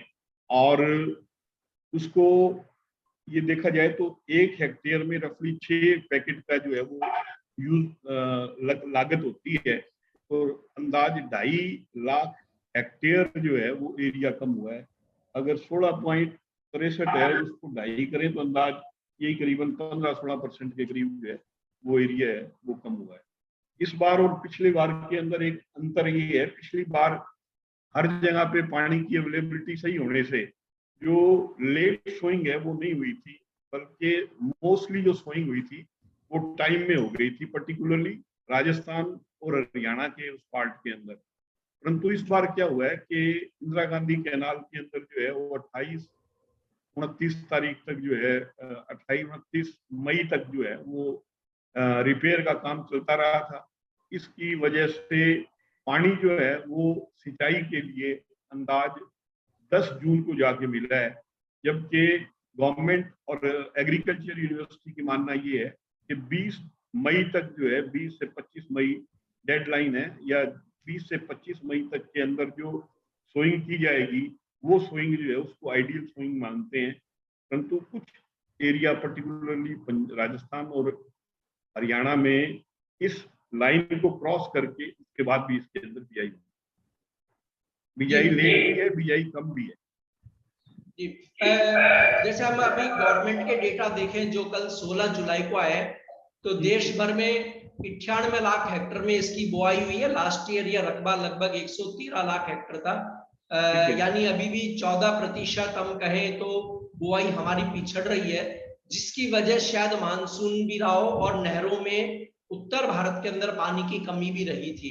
क्या आप सर मानते हैं कि इस वजह से भी बुआई घटी है कि मानसून लेट है और उत्तर भारत खासकर पंजाब, हरियाणा और राजस्थान के इलाकों में नहरों में पानी की बहुत कमी थी या नहरों से पानी की सप्लाई नहीं हुई?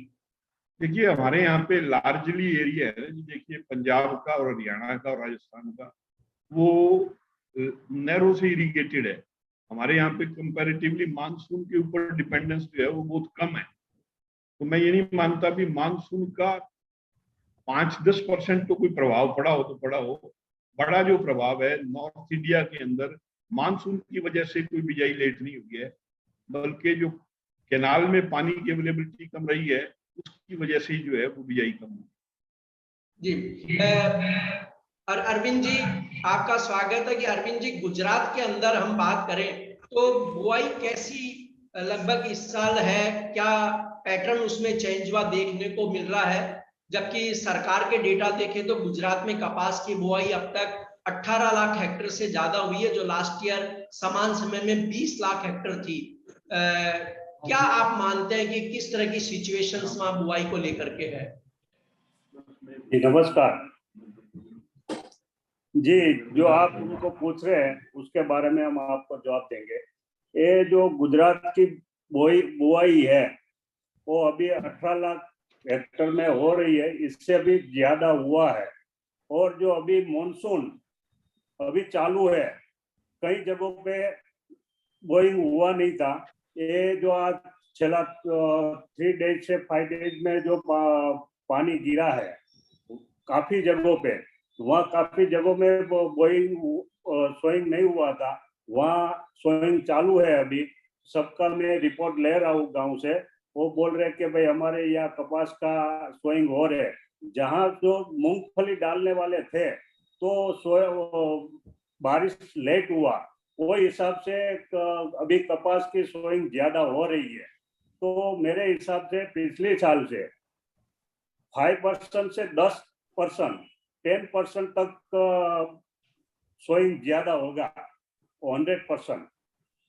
जी हाँ, ये आपने बात सही कही कि मूंगफली की अगर हम देखें तो बीज की कीमत 10,000 रुपए क्विंटल के आसपास पहुंच गई है, जो लास्ट ईयर से लगभग 20-25% ज्यादा है। शुरू में तो गुजरात में किसानों का झुकाव मूंगफली की ओर था, लेकिन बाद में हमने देखा मानसून भी डिले हुआ और जो प्राइस बढ़े या लागत बढ़ी है मूंगफली की फसल की, उससे शायद वो लोग किसान जो है वो कपास की ओर मुड़े। क्या आप मानते कि हकीकत है?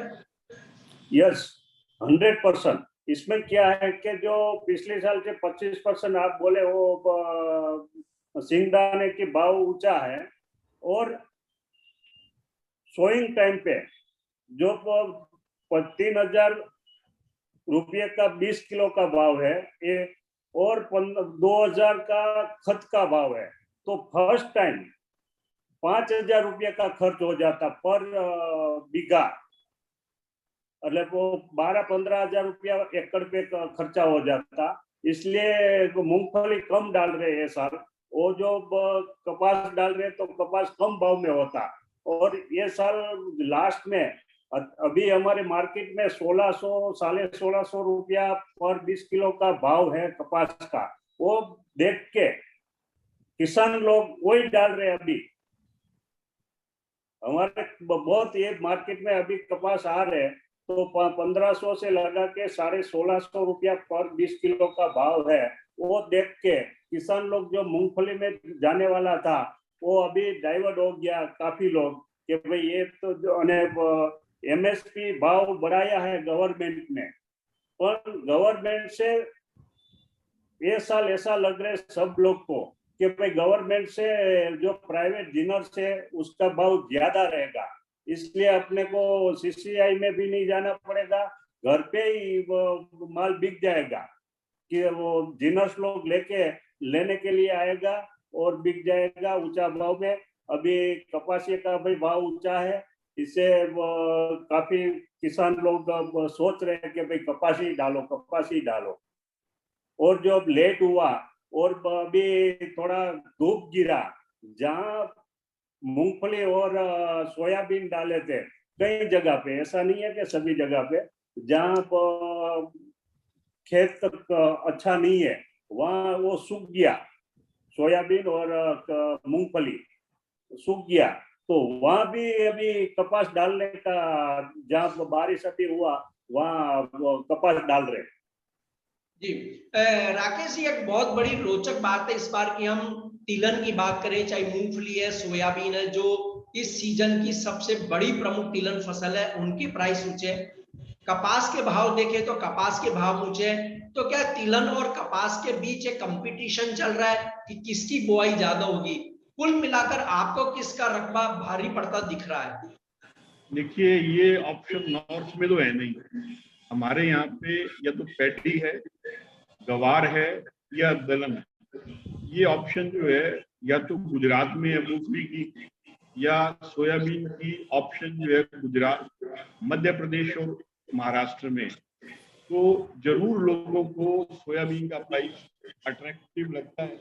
उसकी वजह से जो है कुछ ना कुछ एरिया जो है लास्ट ईयर के मुकाबले पर्टिकुलरली महाराष्ट्र और मध्य प्रदेश में जो है वो 5-7% के फेवर में जो है ना, सोयाबीन की फेवर में स्विंग होगा, कॉटन को छोड़ो।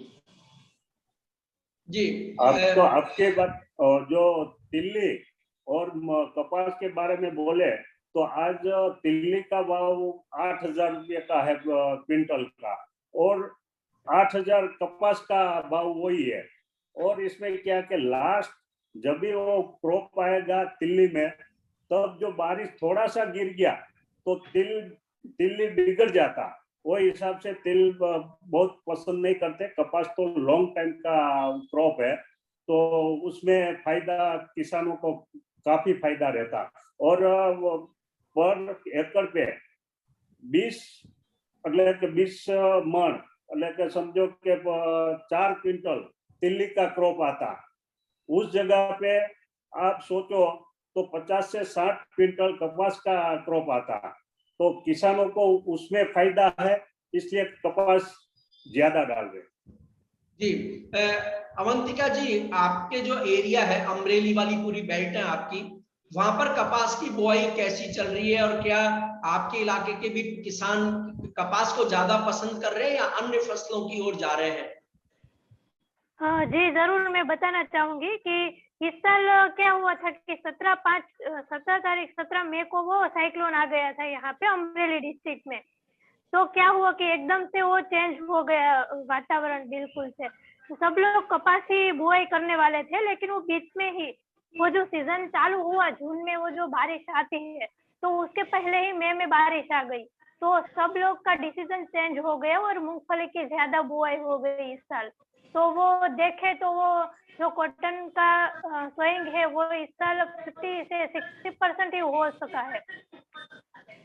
जी और जो उसका ग्रोइंग देखे हम तो 2 से 3 बार वो कॉटन को सोइंग करना पड़ा है। एक बार में सब कुछ ग्रो नहीं हो पाया है अच्छे से। तो इसी वजह से सब लोग ग्राउंड नट का ग्रोइंग ज्यादा कर रहे हैं अभी। तो इस साल ऐसी है परिस्थिति यहाँ की। Thank you sir. जी अविरत एग्रो एफपीओ से ही हार्दिक जोशी जी जुड़े हुए हैं। हार्दिक जी, क्या आप मानते हैं कि सरकार ने जो कपास का एमएसपी घोषित किया है वह उचित भाव है किसानों के लिए?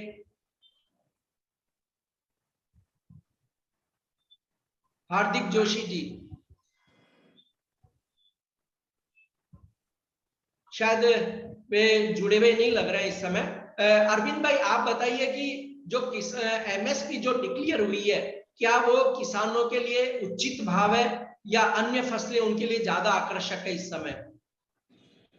नहीं, ये तो वो हार्दिक भाई यहाँ पे है, मैं बता देती हूँ कि इसमें क्या है कि वैसे देखे तो कम ही लग रही है, क्योंकि वो जो फर्टिलाइजर पेस्टिसाइड का जो दाम है वो बढ़ते ही जा रहे हैं। और वो उसमें वो कुछ ऐसा नहीं है कि वो फिक्स है भाव, उसमें चेंजेस ही होते रहते हैं। अभी ज्यादा है तो वो जब वो निकालेंगे कपास का तो वो कम हो जाएंगे उसकी लागत। तो वैसे वो फिक्स नहीं रहती है, तो वो थोड़ा दिक्कत है उसमें। अरविंद भाई, आप क्या कह रहे थे कि किस तरह आप मानते हैं इस चीज को? जो इससे वो जो गवर्नमेंट का भाव जो है वो बराबर ही है। इसमें जो ज्यादा भाव करेंगे, एमएसपी की बात कर रहे हैं ना? जी जी एमएसपी इससे ज्यादा करेंगे तो जो जिनर्स इतना है पूरा इंडिया में, या तो जिनर्स है, ट्रेडर्स है, उससे भाव ऊंचा जाएगा। करेंगे तो जिनर्स काम नहीं कर सकते, ट्रेडर्स है वो भी काम नहीं कर सकते। ये जो अभी एमएसपी है वो बराबर है इसमें, और उससे ज्यादा करेंगे तो सब जिनर्स लोग परेशान हो जाएगा। जी राकेश जी, देखिए जो गवर्नमेंट के डेटा है उसमें पंजाब में 3 लाख हेक्टेयर की बुआई बताई गई है, लास्ट ईयर 5 लाख हेक्टेयर की थी।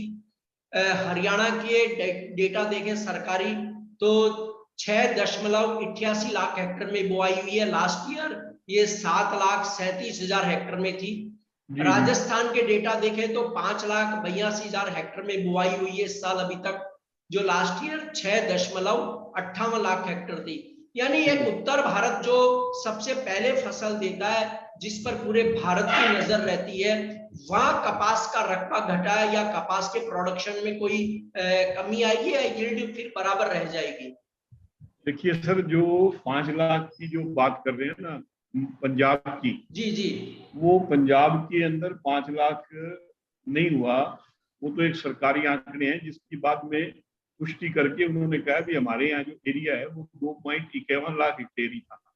क्योंकि 5 लाख अगर हेक्टेयर होता है तो उसके हिसाब से तो क्रॉप साइज थी नहीं यहाँ पे, तो वो उस डाटा की प्रेजेंटेशन में गलती है। वो जो है करीबन 2.51 लाख हेक्टेयर है, 5 लाख का बेसिस मत बनाओ। और रहा सवाल लास्ट ईयर के मुकाबले में बरसातें और पानी की अवेलेबिलिटी कम होने की वजह से हमारे यहाँ जो वेजिटेटिव ग्रोथ है ना कॉटन के प्लांट की, वो बढ़िया नहीं है। अगर वेजिटेटिव ग्रोथ कॉटन के प्लांट की बढ़िया नहीं है, उसका डायरेक्ट इम्पैक्ट यील्ड के ऊपर और क्वालिटी के ऊपर पड़ता है। तो मेरे को अभी हाल घड़ी जो हालात लगते हैं उसके हिसाब से यील्ड जो है वो लास्ट ईयर से कुछ ना कुछ कम रहेगी। अगर झाड़ का साइज पूरा नहीं है, नंबर ऑफ ब्रांचेस कम है, तो नंबर ऑफ ब्रांचेस कम है तो नंबर ऑफ बॉल्स कम होंगे, नंबर ऑफ बॉल्स कम होंगे तो मतलब नंबर ऑफ यील्ड जो है वो कम होगी। उसका मेन कारण है कि अभी तक बरसात नहीं हुई है। अगर बरसात हो जाती है तो उससे कुछ आने वाली और जो है कमी उसको दूर किया जा सकता है। परंतु जो अभी तक कमी हो गई है, क्योंकि 15-60 दिन का period which is meant for vegetative growth, उसमें डिजायर्ड वेजिटेटिव ग्रोथ नहीं है। राकेश जी, अगर हम पूरे देश की बात करें तो कितनी बुआई हो सकती है? जबकि यूएसडी का जो पहला अनुमान था उसमें उन्होंने कहा कि भारत में लगभग पिछले साल की तरह 129-130 लाख हेक्टेयर में ही बुआई होगी। सर, मौसम की स्थिति आप जानते हैं, मानसून की स्थिति को आप जानते हैं, और तिलहन और दूसरी फसलों में जो कंपटीशन हो रहा है उसे भी आपको अच्छे से पता है। किस तरह रकबा क्या रह सकता है? सर, आपका माइक बंद है।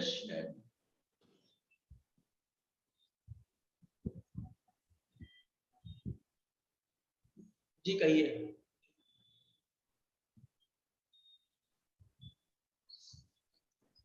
सर, आपकी वॉइस नहीं आ पा रही है।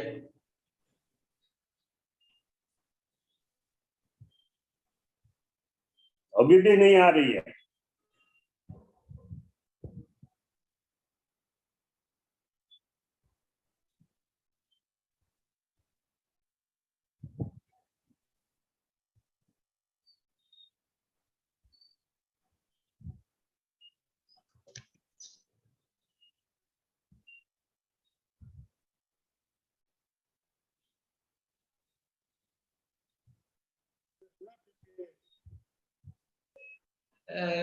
शायद वो जब तक अपने टेक्निकल इश्यूज में चेक करें।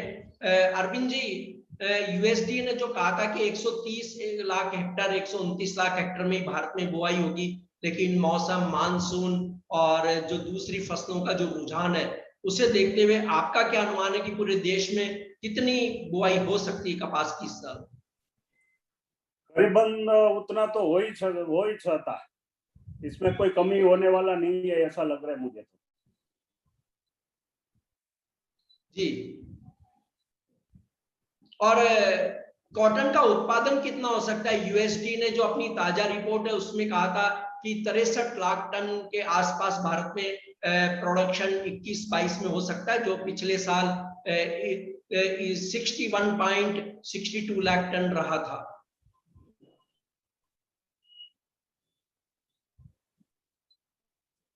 मुझे पूछ रहे थे? हाँ, नहीं, आपको ही पूछा है मैंने, राकेश जी से अभी चर्चा करेंगे। Okay okay okay. वो पिछले आ जाएगा, क्रॉप तो आ जाएगा, इंडिया का भी आ जाएगा, इसमें कोई तो ऐसा नहीं है कि भाई कम आएगा पिछले साल जैसा ही। वो जो पूरा वर्ल्ड का है वो मुझे, मेरे पास जानकारी नहीं है, इसलिए मैं आपको तो नहीं बोल सकता।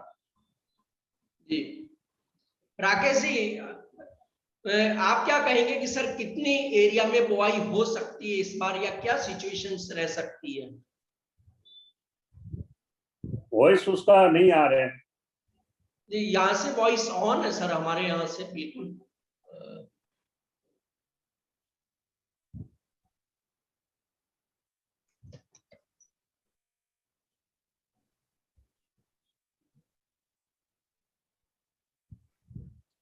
राकेश जी, अभी तक नहीं आ रही है आपकी आवाज।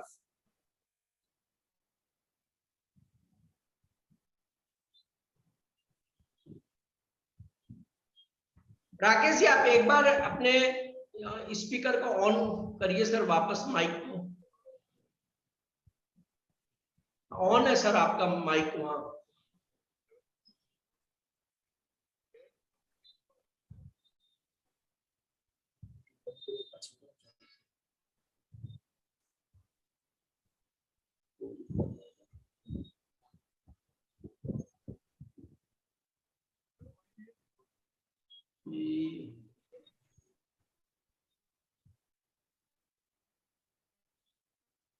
शायद अभी भी हम तक उनकी आवाज नहीं पहुंच रही है राकेश जी की।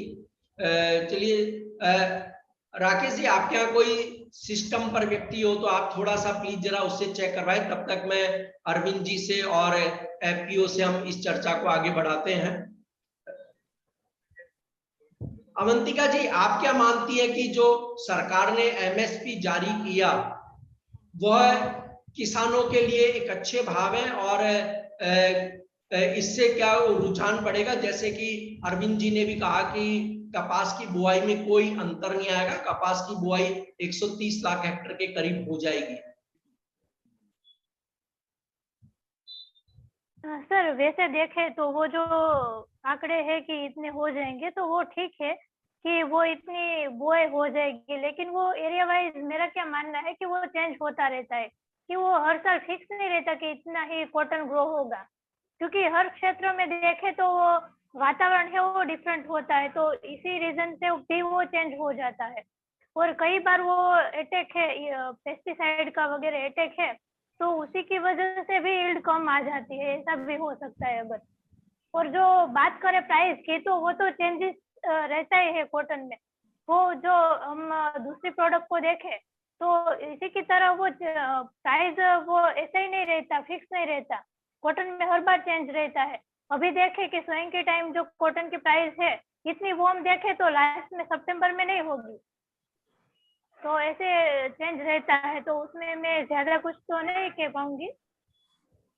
जी, अवंतिका जी, क्या आपके एफपीओ ने कॉटन किसानों के लिए हेजिंग का उपयोग किया, या जो एमसीएक्स के जो प्रोडक्ट हैं, जो एफपीओ को बेनिफिट्स दिए जाते हैं ट्रेड के संबंध में, क्या आपने उनका कभी लाभ लिया है?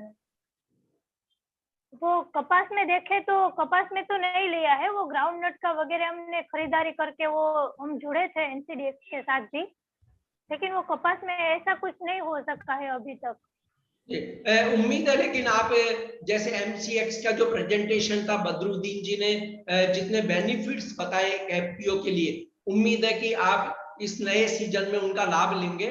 और बदरुद्दीन जी का नंबर भी हमने शेयर किया, आपके पास भी होगा, तो आपके एफपीओ को एमसीएक्स से जोड़ करके और किसानों को जो लाभ है, जो रियायतें हैं, जो डिस्काउंट्स हैं आपको ट्रेड के अंदर, उनका आप लाभ लेने का प्रयास करेंगे, ऐसा मैं मानता हूँ।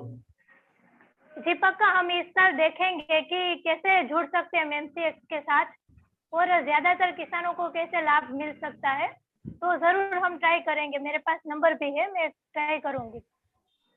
जी, राकेश जी, आप तक बात आ रही है सर? आवाज नहीं आ रही है।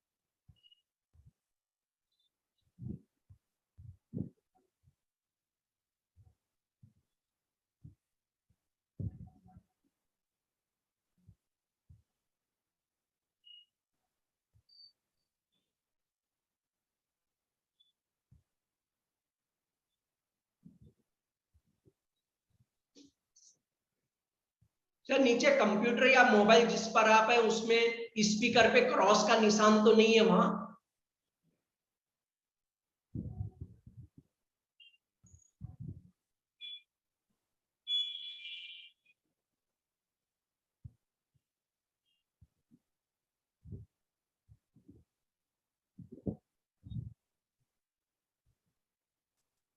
चलिए, तब तक हम अगला सवाल अरविंद जी से पूछ लेते हैं कि अरविंद जी, कपास की हेजिंग और प्राइस डिस्कवरी में एमसीएक्स किस तरह यूजफुल सिद्ध हुआ है? वो मैं करता नहीं हूँ एमसीएक्स एनसीडीएक्स कभी। जी, लेकिन हेजिंग एक टूल्स है, हेजिंग के लिए क्या करना चाहिए? हाँ जरूर, जिसको उसका उपयोग करने का है हेजिंग, और जो एमसीएक्स एनसीडीएक्स है वो ओनली ने ओनली हेजिंग के लिए है, कोई उसमें गेम्स खेलने के लिए नहीं है। ये आज आपके पास माल पड़ा है स्टॉक में, गोडाउन में, तो आप उसमें सेल कर सकते हैं, और जो आपके पास सेल हो गया है तो आप उसमें से बाई कर सकते हैं। उसके लिए आपको एमसीएक्स और एनसीडीएक्स है उसका यूज करना चाहिए। बाकी ओपन में आप खेलेंगे तो बराबर नहीं है, मुझे ऐसा लग रहा है। परफेक्ट है, एक्सचेंज बना ही है सर हेजिंग के लिए। मैं बिल्कुल सही कहा।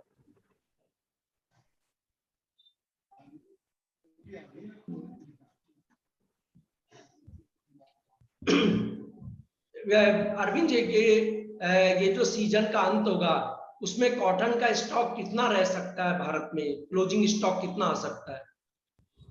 ओ, ये साल जो कॉटन का भाव बढ़ गया है, बहुत काफी बड़ा, जो जिसको इतना एक्सेप्टेड नहीं था उतना हो गया है। और स्पिनिंग मिल ने भी काफी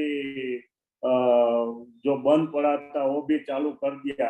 वो हिसाब से हमको ऐसा लग रहा है कि भाई जो 300 कंजम्पशन 3,25,00,000 गाट का जो यहाँ यूज होगा तो 80 लाख का कैरी फॉरवर्ड रहेगा, या तो इससे बढ़ेगा। हम तो ऐसा समझ रहे हैं कि 350 लाख गाट का कंजम्पशन होगा इंडिया का, तो आपको 60 लाख गाट कैरी फॉरवर्ड रहेगा, मुझे ऐसा पर्सनली लग रहा है। सर ये निर्यात के डेटा किस तरह रह सकते हैं इस साल के लिए? क्या क्या निर्यात जो है, एक्सपोर्ट है, एक्सपोर्ट फ्रंट पर भारत की स्थिति कैसी रह सकती कुल मिला के? अब अभी की सिचुएशन की जी बात जी कर रहे हैं ना? जी जी हाँ, ये साल जो एक्सपोर्ट हुआ आज तक वो 68 से 70 लाख गाट, 68 लाख गाट का एक्सपोर्ट हुआ है। हम सोचते हैं कि भाई 75 लाख गाट एक्सपोर्ट हो जाएगा, वो 100% हो जाएगा 75 लाख। जी। और जिस तरह भी सीसीआई ने बांग्लादेश के साथ जो समझौता होने जा रहा है, वैसा क्या अन्य देशों के साथ, वियतनाम, इंडोनेशिया के साथ समझौता होने की हम उम्मीद करें? हाँ, कर सकते हैं, लेकिन क्या है कि वो सीसीआई अपने को यहाँ से वो ट्रेडर्स लोग खरीद कर रहे हैं, और ये सीसीआई का माल वहाँ सीसीआई का नाम से बिक रहे हैं, और वो उसके नाम से बेच रहे हैं सब लोग कि भाई सीसीआई का माल है, तो आप उसका आधा सेंट या 1 सेंट भाव ऊंचा देते हैं, तो उसको भी पसंद है माल के भाई सीसीआई का माल आएगा तो अच्छा ही है। तो गवर्नमेंट उससे बेटर यही है कि जो व्यापारी लोग एक्सपोर्ट करेंगे सीसीआई के पास लेके तो बेटर है। जी। और अगले साल का रुझान आप किस तरह देखते हैं कि कैसे हमारे निर्यात डेटा हो सकते हैं, प्रोडक्शन वगैरह, उस पर आप क्या कहेंगे? कौन सा? सॉरी सर, जो नेक्स्ट सीजन आएगा उसमें किस तरह से हम निर्यात की उम्मीद कर सकते हैं? हाँ, आने वाले साल में ना आएगा वो। जी जी जी, आने वाले साल के लिए, नए हाँ, साल के लिए। नए साल में जो ऐसा लग रहा है हमको यहाँ कि भाई 4BT का या ज्यादा तरह से 4BT का सोइंग हुआ है, उसमें यील्ड भी ज्यादा आएगी, उतारा, और कॉटन उसका बेस्ट बनता कि समझो कि 73 आरडी बोलते, 75 बोलते, उसमें 77 से 79 तक उसकी आरडी आता। तो ये साल हमको लग रहा है कि भाई ये जो इश्यू हो रहे हैं कि भाई 73 है कि 74 है, उससे बेटर ये साल रहेगा माल। अरविंद जी, भारत का जो टेक्सटाइल सेक्टर है वो बहुत बेहतर हालात में है। हमारे यहाँ कंजम्पशन भी बढ़ रही है, तो डोमेस्टिक कंजम्पशन अगले सीजन में कैसी रह सकती है? हाँ, वो आने वाले साल में जो जितना 5 साल से वो स्पिनिंग मिल बंद था, कोई ये सबने चालू कर दिया है, वो हिसाब से कंजम्पशन बढ़ेगा हर दिन, हर पर वो कंजम्पशन अभी बढ़ रहे, और नया स्पिंडल भी आ रहे, मिल भी नया आ रही है। हमारे गुजरात में करीबन 5 लाख स्पिंडल नया आएगा ऐसा हमको लग रहा है, और पूरा गुजरात में इतना आ रहे तो भारत में तो आएगा ही, तो कंजम्पशन बढ़ सकता है। जी।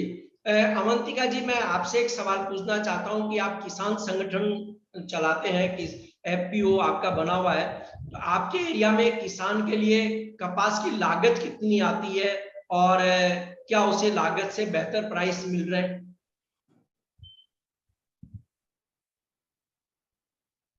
अवंतिका जी। हाँ जी सर। वो वैसे देखे तो अनुमान ही लगाया जा सकता है, क्योंकि सब फार्मर पहले तो वो हम इसके साथ साथ DCA प्रोजेक्ट भी चलाते हैं, तो उसमें सब खर्च के जो आंकड़े हैं उसका वो हम फार्मर को बोलते हैं कि उसका वो नोट रखे, तो वो लोग रख रहे हैं। पर एकड़ उसमें देखे तो इतना मुझे कुछ फिक्स नहीं पता है, लेकिन पर एकड़ हम देख सकते हैं तो 2 से 3 हजार तो हो ही जाता है उसका खर्च। और वैसे हमने इतनी अवेयरनेस भी यहाँ पे लाई है कि ज्यादातर जो पेस्टिसाइड फर्टिलाइजर है उसको यूनिवर्सिटी की जो भलामण है उसके हिसाब से ही यूज करे, तो उसमें थोड़ा हम कम कर पाए हैं अभी, क्योंकि वो इतना तो हो नहीं सकता कि 2 एकड़ में से हम ज्यादा से ज्यादा उत्पादन ले सके, वो तो मिल रहा है इतना ही मिलेगा। तो हमें अपनी जो आय है वो बढ़ाने के लिए हमें खर्चा है वो ही कम करना पड़ेगा। जी धन्यवाद। अरविंद जी, एक हमारे पास एक सवाल आया है, उसमें उन्होंने पूछा कि पिंक बालवर्म की जो प्रॉब्लम्स है, क्या वो कितना इफेक्ट करेगी इस बार कॉटन को? पिंक बॉल की बात कर रहे हैं जी, पिंक बालवर्म जो लग जाता है उसके बारे में पूछा कि ये कई जगह प्रॉब्लम पिछली बार भी आई थी और इस बार भी आने की संभावना, तो कैसा वो इफेक्ट होता है उस पर? अभी तो कहने का बहुत अर्ली है, क्योंकि पेड़ भी बहुत छोटे हैं। अभी कोई उसको पिंक बॉल आया नहीं है। पिंक बॉल कब आता कि जो उसका फल बनता तभी आएगा, तो अभी वो कहना अर्ली है। और हमको ऐसा लग रहा है कि जो 4BT पिछले साल जिसने डाले थे उसमें पिंक बॉल आया नहीं था, तो ये साल काफी 4BT डाले हैं, वो सोइंग किया है, तो मेरे हिसाब से तो बहुत पिंक बॉल कम आएगा। इस साल प्रॉब्लम आने का तो बहुत कम लगता है। और जो पहले जब भी आया पिंक बॉल तब बहुत आया था, उसके बाद जो आया वो हर साल कम हो जा रहे, तो ये साल ऐसा लग रहा है कि 5-10% आएगा, ऐसा लग रहा है मुझे। मतलब यानी अगर ये कहें कि रिसर्च और डेवलपमेंट पे काम चल रहा है कि पिंक बालवर्म की प्रॉब्लम्स भारतीय कॉटन में कम से कम आती जाए। जी जी जी। एक हमारे साथ ये प्रश्न पूछा है शुभम काबरा जी ने कि क्या आप हमें महाराष्ट्र की बुआई के बारे में कुछ जानकारी दे सकते हैं? तो देखिए, वैसे मैं एक बार बता दूं कि 16 जुलाई तक कपास का रकबा करीबन 34 लाख हेक्टेयर था। लास्ट ईयर में ये रकबा इस समय में 40 लाख हेक्टेयर था। तेलंगाना की बात की जाए तो ये करीबन 19 लाख हेक्टेयर में 16 जुलाई तक बुआई हुई है, जो पिछले साल 20.5 लाख हेक्टेयर में थी। कर्नाटक में 3 लाख हेक्टेयर से अधिक है। और मध्य प्रदेश की बात की जाए तो 6 लाख हेक्टेयर में अभी बुआई हुई थी लास्ट ईयर, जो इस साल केवल 5.5 लाख हेक्टेयर में हुई है। यानी मध्य प्रदेश में कपास की बुआई थोड़ी पिछड़ी है। आप क्या कहेंगे अरविंद जी की महाराष्ट्र के अंदर किस तरह के रुझान देखने को मिल रहे हैं कपास की बुआई पर? उतना तो अभ्यास नहीं किया, पर यहाँ बैठे हमने जिसको जिसको फोन किया वो सब लोग बोल रहे कि भाई हमारे पिछले साल से जो अभी पेड़ है वो बहुत बढ़िया है। कल हमारे पास वो एक व्यापारी ब्रोकर आए थे, और ये बोल रहे थे कि भाई ये सोइंग जहाँ हुआ है वो अभी पेड़ बहुत अच्छा है, और इसमें कोई अभी रोगचाला नहीं है, कुछ भी नहीं है, तो पेड़ बहुत अच्छा है। जी, हमारे पास एक और सवाल है जो मुकेश गगरानी जी ने भेजा है। उन्होंने पूछा कि क्या उम्मीद करें कि नए सीजन में कपास की पैदावार कितनी होगी? जैसे CCI ने कहा था 356 लाख गांठ होगी, किसी ने कहा कि नहीं 371 होगा। आपका क्या अनुमान है अरविंद जी इस पर? हालांकि ये बहुत जल्दी है ये प्रश्न अभी कहना, क्योंकि अभी बुआई भी पूरी नहीं हुई है। बहुत अर्ली है, बहुत अर्ली है, उसमें उसके बारे में कोई कमेंट करने की अभी नहीं बोल सकते कि भाई पेड़ भी समझो कि कई जगह पे सोइंग हो रहा है, कई जगह पे 2 फीट का 3 फीट का पेड़ हुआ है, वो हिसाब से बोल नहीं सकते। मेरे हिसाब से तो मैं जानकारी जहाँ तक हर साल की 5-10 साल का जो मैं सोच रहा हूँ और ऐसा पेड़ देख रहा हूँ, उसमें ऐसा लग रहा है कि पिछले साल जितना गठन हुआ इससे ज्यादा आएगा वो 100%। जी अरविंद जी, आप कोई और कपास को लेकर के कुछ कहना चाहें तो आपका स्वागत है। इसके बाद हम समापन करेंगे वेबिनार का। Thank you, thank you. तो आज की जो वेबिनार है